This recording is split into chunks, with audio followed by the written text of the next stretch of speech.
ముందుగా జనతా మీడియాకు నమస్కారం. నా పేరు పువ్వాడి నాగరాజు, పెదవలపాడు పంచాయతీ. మా ముఖ్యమైన ప్రచారం ఏంటంటే బాబు గారి సూపర్ 6 పథకాలు. సూపర్ 6లో భాగంగా పెన్షన్ 4000, మొదటి నెలలోనే 7000. అది మెయిన్ కాన్సెప్ట్ పెన్షన్లు వచ్చేవారికి. తర్వాత అమ్మఒడి, తల్లికి వందనం, ఎంతమంది పిల్లలు ఉంటే అంతమందికి 15,000. తర్వాత ప్రతి మహిళకి 18 సంవత్సరాలు నిండిన ప్రతి మహిళకి 1500. ప్రతి ఇంటికి 3 గ్యాస్ సిలిండర్లు సంవత్సరానికి. ఉచిత బస్సు ప్రయాణం. అభివృద్ధి సంక్షేమం 2 చేస్తే బాగుండేది. అభివృద్ధి అనేది పూర్తిగా కుంటుపడి ఓన్లీ సంక్షేమం మాత్రమే చేస్తుండు. అదే బాబు గారు అయితే సంక్షేమం ప్లస్ అభివృద్ధి 2 చేస్తాడని మా నమ్మకం. సరే, బిడ్డను కూడా ఒకసారి చూద్దామనే ఉద్దేశంతో ప్రజలు భారీ మెజార్టీ ఇచ్చారు. దానికి తగ్గట్టు పాలన చేసుంటే బాగుండేది. అలాంటిది లేకుండా ఉన్న కంపెనీలు, కొత్త కంపెనీలు తీసుకురాలేకపోగా ఉన్నాయి కూడా బయటికి వెళ్ళే పరిస్థితి వచ్చింది. దానివల్ల వాళ్ళ ఇంట్లోనే వాళ్ళ చెల్లి కానీ తల్లిగారు కానీ గతంలో 5 ఏళ్ళు ఎంత ప్రసారం చేసి ఎంత చేసినా కూడా లాస్ట్కి వాళ్ళని కూడా బయటకు పంపించే ప్రయత్నం జరిగింది.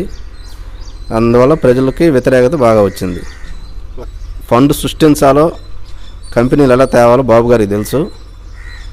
దానివల్ల ప్రజలకి బాబు గారు అయితే బాగుంటుంది, మన భవిష్యత్తు బాగుంటుంది, పిల్లల భవిష్యత్తు బాగుంటుంది అనేది. ఇంతకుముందు గతంలో ఈ కంపెనీలు హైదరాబాద్ సిటీ డెవలప్ అయిందంటే అది బాబు గారి హయాంలోనే అయింది. ఆ కంపెనీలు తీసుకురావటం కానీ, మనకు ఉద్యోగాలు రావటం కానీ బాబు గారి హయాంలోనే అన్నీ జరిగినాయి. ఆ నమ్మకంతో ఒకసారి చూద్దామనే ఉద్దేశంతో జగన్ గారికి వేశారు. ఈ 5 ఏళ్ళు ప్రజలు అనేక కష్టాలు పడరు.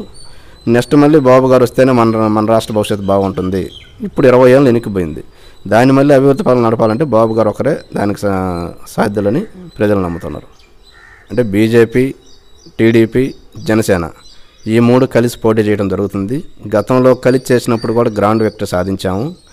రేపు కూడా అంతకంటే గ్రాండ్ విక్టరీ సాధించడానికి ప్రజలు ఓట్లు వేయడానికి సిద్ధంగా ఉన్నారు.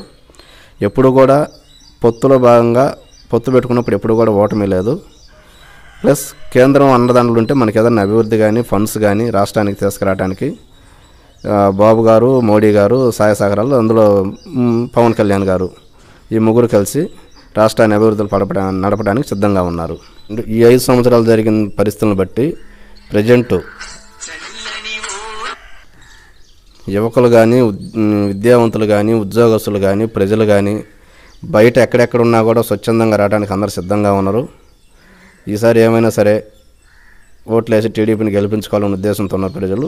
అలాగే రెండోది ముఖ్యంగా ఉగ్గర నరసింహారెడ్డి గారు కనిగిరి నియోజకవర్గానికి గతంలో ఆయన 5 ఏళ్ళు పాలన చేసినా కూడా ఎన్నో అభివృద్ధి కార్యక్రమాలు, పెదవలపాడు బ్రిడ్జి కావచ్చు, పాలెటిపల్లి రిజర్వాయర్ కావచ్చు, పొగాకు బోర్డు కావచ్చు, గొర్రెల మండి కావచ్చు, ఇంకా అనేక కార్యక్రమాలు చేసిన వాటికి రుజువులు ఉన్నాయి, చేయాల్సిన వాటికి ప్రణాళికలు ఉన్నాయి.